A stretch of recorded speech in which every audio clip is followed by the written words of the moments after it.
Hello. सो ellipse chapter continue करते हैं।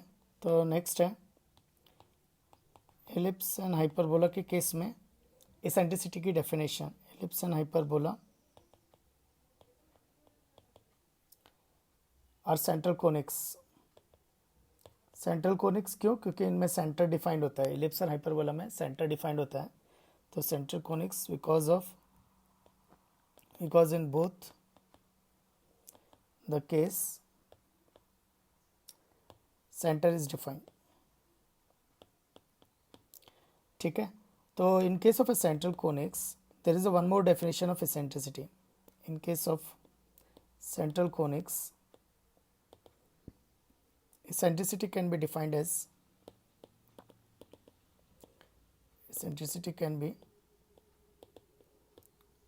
as E is equal to C by A.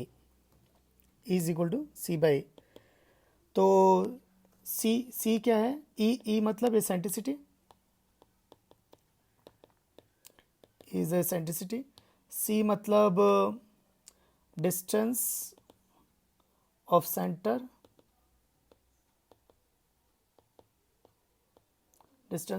from focus. और A कौन है? Distance of vertex from focus, distance of centre from vertex, distance of centre from vertex. एक ही चीज़ है, vertex और distance, vertex और centre के बीच की डिस्टेंस। तो सेंटर फ्रॉम वर्टेक्स। तो कैसे देख सकते हैं कि हम लोगों ने जो एलिप्स डिफाइन किया था, तो एलिप्स, ये जो एलिप्स है, तो इसमें जो फोकस S1 था, S2 था, तो ये जो डिस्टेंस है वो C है और ये जो डिस्टेंस है वो A है। तो इसेंट्रिसिटी कितनी हो गई? C by A। तो इस केस में क्या होता है? C A से छोटा है तो A C से बड़ा है, तो इसेंट्रिसिटी 1 से छोटी है, लेकिन इसेंट्रिसिटी इज अ रेशियो, तो ग्रेटर देन 0।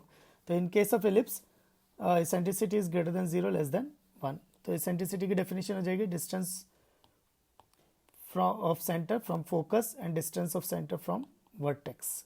तो यहाँ पे वर्टेक्स होता है, यहाँ पे फोकस होता है और ये पे सेंटर होता है।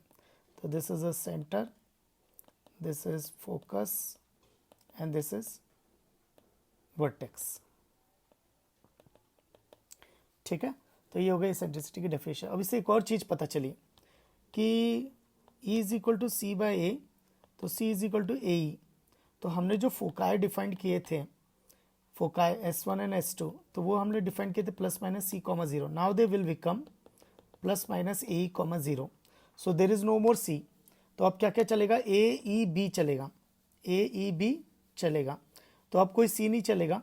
तो अब तुम सब जगह क्या कर सकते हो? AEB यूज कर सकते हो। A ये तो सेंटर की वर्टेक्स से distance, E eccentricity, B centre की माइनर एक्सिस के एंड पॉइंट से डिस्टेंस। तो E क्या बताएगा वो भी और अपन देखेंगे। E इसेंट्रिसिटी क्या बताती है, एलिप्स के फ्लैटनेस के बारे में किस तरह से बताती है, वो भी हम लोग डिस्कस करेंगे। तो अभी इंपॉर्टेंट है कि C की जगह AE हो गया, तो फोका है अब हो गया प्लस माइनस AE कॉमा 0। तो there is no more C। तो अब तुम्हें डायरेक्ट सिर्फ क्या करना है? फोका है S1 S2, तो ये हो जाएगा AE कॉमा 0 और ये हो जाएगा माइनस AE कॉमा 0, और वर्टेक्स हो जाएगा A कॉमा 0, वर्टेक्स हो जाएगा माइनस A कॉमा 0, और ये B1 हो जाएगा 0 कॉमा B, और B2 हो जाएगा 0 कॉमा माइनस B। और ये हमें पता ही है कि A is always greater than B, क्योंकि हम लोग हॉरिजॉन्टल एलिप्स कर रहे हैं जिसकी standard equation x square upon A square plus y square upon B square is equal to 1 है। ठीक है। अब इससे एक और चीज़ पता चलेगी अपने को कि C अगर AE है, तो हमने जो देखा था B square is equal to A square minus C square था, तो B square is equal to A square minus A square E square, तो A square E square is equal to A square minus B square. तो A square से divide किया तो 1 minus B square by A square. तो this is the formula for eccentricity and this is important. तो this is the formula for eccentricity ellipse के case में। तो इसमें बी स्क्वायर की जगह माइनस बी स्क्वायर रख दो तो वो फॉर्मूला फिर हाइपरबोला के लिए आना चालू हो जाएगा। तो काफ़ी कुछ ऐसा होता है कि एलिप्स के जो फॉर्मूले है उसमें बी स्क्वायर की जगह माइनस बी स्क्वायर रख दो तो वो हाइपरबोला के फार्मूलेज आ जाते हैं। तो इलिप्स में इसेंट्रिसिटी का formula e square is equal to 1 minus B square by A square. इसको एक और तरीके से भी रख सकते हैं, मैं अगर उसको ऊपर नीचे 4 से मल्टीप्लाई करता हूँ तो E square is equal to 1 minus 2b का होल स्क्वायर अपॉन 2a का होल स्क्वायर। तो 2b कौन होता है, माइनर एक्सेस, और 2a कौन होता है, मेजर एक्सेस। तो तुम इसको इस तरह से भी ध्यान रख सकते हो, E square is equal to 1 minus minor axis का स्क्वायर अपॉन मेजर एक्सेस का स्क्वायर। नेक्स्ट डिस्कस करते हैं इसेंट्रिसिटी क्या बताता है। So eccentricity measures the degree of flatness, measures the degree of flatness। तो ये किस तरह से मेज़र करता है ये अपने को समझना है। तो ये किस तरह से मेज़र करता है तो ये अपने को समझना है। तो ये हो गया अपना कोऑर्डिनेट एक्सिस, ये हो गया अपना एलिप्स, ठीक है, and the two fix point S1 and S2 minus plus a comma 0 minus a comma 0, vertex अपना A1 A कॉमा 0 और vertex A2 minus A comma 0। So eccentricity का फॉर्मूला तो अपना इलिप्स का इक्वेशन तो x square upon a square plus y square upon b square is equal to 1। तो eccentricity का formula e square is equal to 1 minus B square by A square. तो ये अपना फॉर्मूला आ गया। अब देखते हैं कि इसेंट्रिसिटी क्या करेगी। तो इसेंट्रिसिटी 0 से 1 होता है इलिप्स के केस में। तो इसेंट्रिसिटी अगर 1 की तरफ जाएगा तो क्या होगा, तो इसेंट्रिसिटी अगर 1 की तरफ जाएगी तो क्या होगा, अगर इसेंट्रिसिटी 1 की तरफ जाएगा, अच्छा अपने फोकाई होते हैं, फोकाई होता है plus minus a comma 0 and vertex होते हैं अपने प्लस माइनस ए कॉमा 0। तो इसेंट्रिसिटी अगर 1 की तरफ जाएगी तो फोकाई, तो इसेंट्रिसिटी अगर 1 की तरफ जाएगी तो फोकाई क्या बनेंगे, तो फोकाई फिर वर्टेक्स की तरफ जाएंगे। क्यों, क्योंकि इसेंट्रिसिटी अगर 1 की तरफ जा रही है तो प्लस माइनस ए की तरफ जाएगा। तो फोकाई क्या करेंगे, ये वर्टेक्स की तरफ जाएंगे।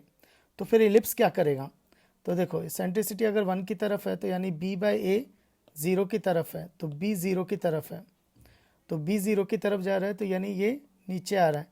तो इलिप्स क्या करेगा, फिर फ्लैट होता जाएगा। तो जैसे जैसे इसेंट्रिसिटी 1 की तरफ जाएगी तो इलिप्स और फ्लैट होता जाएगा। तो जैसे देखो, अगर मैं देखूँ तो इलिप्स इस तरह से फ्लैट होता जाएगा। तो ये b कम होता जाएगा इसका, और फोकाई वर्टेक्स की तरफ जाएंगे। तो होगा क्या कि फोकाई वर्टेक्स की तरफ चले जाएंगे और b 0 की तरफ चला जाएगा। तो इलिप्स और फ्लैट होता जाएगा। तो फिर इलिप्स क्या करेगा, लाइन सेगमेंट बनने की कोशिश करेगा, लाइन सेगमेंट, क्योंकि और फ्लैट होता जाएगा तो ये और दबता चला जाएगा। तो ये लेकिन यहाँ से तो बाउंडेड है, तो ये और फ्लैट होता जाएगा, ये और छोटा होता जाएगा, ये और छोटा होता जाएगा, लेकिन यहाँ से बाउंडेड है। तो ये क्या करेगा, इलिप्स फ्लैट होते होते लाइन सेगमेंट बनने की कोशिश करेगा। अब देखते हैं कि अगर इसेंट्रिसिटी 0 की तरफ जाएगी तो क्या होगा। तो इसेंट्रिसिटी इलिप्स की 0 से 1 के बीच में, 0 से 1 के बीच में। अब देखते हैं कि ई अगर 0 की तरफ जाएगा तो क्या होगा। तो फोकाई अपने S1 S2 plus minus a comma 0 और वर्टेक्स अपने A1 A2 plus minus a comma 0। तो अगर ई 0 की तरफ जाएगा तो फोकाई सेंटर की तरफ जाएंगे। क्यों, क्योंकि फिर प्लस माइनस ए कॉमा 0 फिर वो 0 कॉमा 0 की तरफ जाएगा, क्योंकि ई 0 की तरफ जा रहा है तो ये 0 कॉमा 0 की तरफ जाएगा। नेक्स्ट इसेंट्रिसिटी 0 की तरफ जा रही है तो यानी b बाई ए, ये फॉर्मूले से, तो b बाई ए 1 की तरफ जाएगा, और b बाई ए 1 की तरफ जाएगा यानी b a की तरफ जाएगा। तो इसका मतलब इलिप्स सर्किल बनने की कोशिश करेगा। तो इलिप्स क्या करेगा, सर्कल बनने की कोशिश करेगा, तो मोर सर्कुलर हो जाएगा। तो इलिप्स क्या करेगा, फिर सर्कल बनने की कोशिश करेगा। तो देखो ना, तो फोकाई क्या करेंगे, सेंटर की तरफ आने की कोशिश करेंगे, और जो माइनर एक्सिस के एंड पॉइंट्स हैं वो ए की तरफ जाने की कोशिश करेंगे, क्योंकि 0 comma b 0 comma minus b है। तो ये 0 कॉमा ए और माइनस 0 कॉमा माइनस ए की तरफ जाने की कोशिश करेंगे तो इलिप्स क्या करेगा, फिर सर्कल बनने की कोशिश करेगा, तो ellipse will be go more circular. तो इससे मुझे क्या समझ में आया कि इसेंट्रिसिटी अगर 1 की तरफ जाएगी तो इलिप्स लाइन सेगमेंट की तरफ जाएगा, और इलिप्स अगर 0 की तरफ जाएगा तो इलिप्स मोर सर्कुलर, तो सर्कल की तरफ जाएगा। तो द इसेंट्रिसिटी हायर तो मोर फ्लैट, है ना, और इसेंट्रिसिटी लो की तरफ जाएगी यानी 0 की तरफ जाएगी तो वो सर्कुलर बनने की कोशिश करेगा, तो लेस फ्लैट। ठीक है। Next, two ellipse are said to be similar if they have same eccentricity. तो two ellipse, so it's a remark, two ellipses are said to be similar if they have same value of eccentricity, same value of eccentricity।